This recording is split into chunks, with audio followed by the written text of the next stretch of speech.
اس کے دیکھیں ادھر ساتھ ہی یہ خاکے لگا دی ہیں نعوذ باللہ.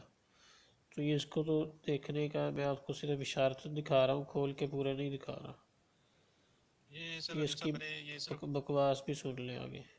صرف اس لیے لگائی ہے، مجھے یہ تصویر لگانے میں بہت دکھ ہو رہا ہے، لیکن میں نے اس لیے یہ امیج لگائی ہے تاکہ آپ کو پتہ لگے کہ چونکہ آپ مرزا غلام احمد قادیانی کو نہیں مانتے تو آپ ان کے اوپر غلط الزامات لگاتے رہتے ہیں. یہ تصویریں بھی ان لوگوں نے بنائی ہیں کارٹون جو کہ حضرت محمد صلی اللہ علیہ وسلم کو نہیں مانتے اور ان کی اس طرح ان کی بے حرمتی کرتے ہیں. یہ صرف آپ کو دکھانے کے لیے، مجھے دکھ ہے کہ میں نے یہ لگائی ہے فوٹو، لیکن صرف آپ کو دکھانے کے لیے، سمجھانے کے لیے کہ آنے والے بندے کو اگر غلط کہیں گے تو یہ پھر سارے غلط ہوتے ہیں.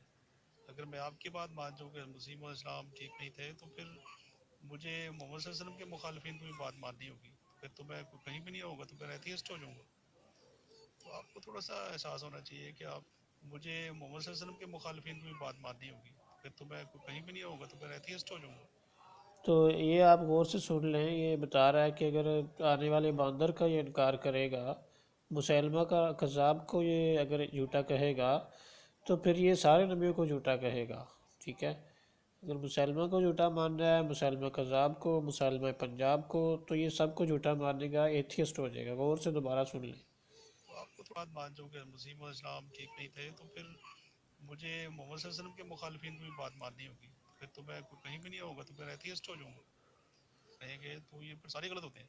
اگر میں آپ کی بات مان جاؤں کہ مسیح علیہ السلام ٹھیک نہیں تھے تو پھر مجھے محمد صلی اللہ علیہ وسلم کے مخالفین کو بھی بات ماننی ہوگی، پھر تو میں کہیں بھی نہیں ہوگا، تو میں ایتھیسٹ ہو جاؤں گا. تو آپ کو تھوڑا سا احساس ہونا چاہیے کہ آپ کسی کا دل کا اسلام ٹھیک نہیں تھے تو پھر مجھے محمد صلی اللہ علیہ وسلم کے مخالفین کو بھی بات ماننی ہوگی، پھر تو میں کہیں بھی نہیں ہوگا، تو میں ایتھیسٹ ہو جاؤں گا.